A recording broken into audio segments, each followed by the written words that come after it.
हर खबर पर होगी आपकी पकड़। डाउनलोड कीजिए एबीपी लाइव ऐप। आप देख रहे हैं एबीपी न्यूज। देखिए, लोकसभा से 3 किसान बिल पास हो चुके हैं। इन बिल पर कल यानी रविवार को राज्यसभा में चर्चा हो सकती है। बिल पर मचे घमासान के बीच एबीपी न्यूज करने जा रहा है बहुत बड़ा खुलासा, वो खुलासा जिससे कांग्रेस का दोहरा चेहरा बेनकाब हो जाएगा। किसान बिल पर घमासान, सरकार और विपक्ष आमने सामने, भ्रम फैला रहे हैं विरोधी। किसान बिल पर पंजाब हरियाणा के किसान सड़कों पर हैं। मोदी सरकार में मंत्री हरसिमरत कौर इस्तीफा दे चुकी है। बिल के खिलाफ कांग्रेस मोर्चा खोले हुए है। प्रधानमंत्री देश को भरोसा दिला चुके हैं कि विरोधी भ्रम फैला रहे हैं। आज जब वही चीजें जो इतने दशकों तक देश में राज करने वाले लोगों के मैनिफेस्टो में है, वही चीजें भारतीय जनता पार्टी एनडीए सरकार कर रही है, किसानों को समर्पित हमारी ये सरकार कर रही है, तो ये भांति भांति के भ्रम फैला रहे हैं।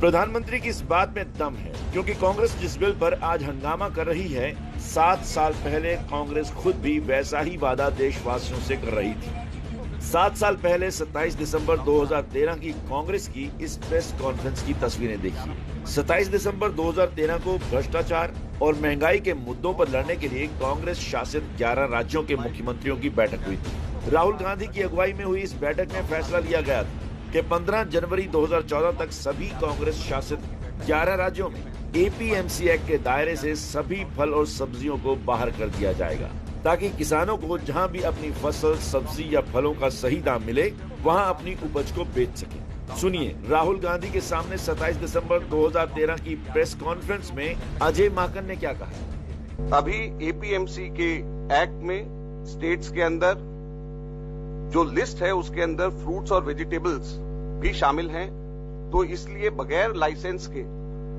और बगैर आढ़तियों के और बगैर एपीएमसी मार्केट्स के उसको बाहर नहीं बेचा जा सकता।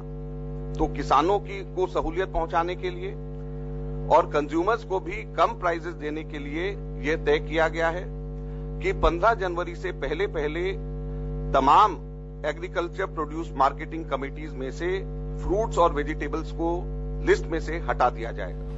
कांग्रेस ने 2014 के चुनाव घोषणा पत्र में भी कहा था, सत्ता में आने पर एपीएमसी कानून को हटा देंगे, किसान अपनी फसल कहीं भी बेच सकेंगे, किसान बिना किसी रोक टोक के फसल दूसरे राज्यों में भी बेच पाएंगे। किसानों के हित का यही काम अब मोदी सरकार ने बिल लाकर कर दिया है। तब भी कांग्रेस को मिर्ची लग रही है। पूरे पंजाब के अंदर एक एक किसान, एक एक खेत मजदूर, एक एक आड़ती, एक एक मुनीम, एक एक ट्रांसपोर्टर, सबके सब मोदी सरकार और बीजेपी और अकाली दल के सामने खड़े हैं। जिस एपीएमसी एक्ट को लेकर अब ये लोग राजनीति कर रहे हैं, एग्रीकल्चर मार्केट के प्रावधानों में बदलाव का विरोध कर रहे हैं, उसी बदलाव की बात इन लोगों ने अपने घोषणा पत्र में भी लिखी थी। कांग्रेस के पूर्व नेता संजय झा ने इस मुद्दे पर अपनी पुरानी पार्टी को घेरा है। संजय झा ने ट्वीट कर कहा, लोकसभा से पारित कृषि संबंधित अध्यादेश कांग्रेस के घोषणा पत्र में भी थे। साल 2019 के लोकसभा चुनाव से पहले कांग्रेस ने भी अपने घोषणा पत्र में एपीएमसी एक्ट को खत्म करने और कृषि उत्पादों को पाबंदियों से मुक्त करने की बात कही थी। इस मुद्दे पर दरअसल बीजेपी और कांग्रेस की नीति एक जैसी है। सवाल ये है कि जब कांग्रेस भी वही करना चाहती थी जो मोदी सरकार ने कर दिखाया, तब आखिर विरोध के लिए विरोध क्यों? शुक्रवार को प्रधानमंत्री की तरफ से देश को भरोसा दिलाए जाने के बाद केंद्रीय कृषि मंत्री नरेंद्र सिंह तोमर ने फिर ट्वीट कर बताया है कि सच क्या है और विपक्ष क्या भ्रम फैला रहा है। तोमर ने किसानों से कहा है, झूठ को पहचानें और सच का साथ दें। प्रधानमंत्री मोदी और उनकी सरकार की प्राथमिकता में हमेशा गांव, गरीब और किसान रहा है। किसान बिल 2020 भी इसी दिशा में किसानों की आमदनी दोगुनी करने के लक्ष्य को पूरा करने वाला है।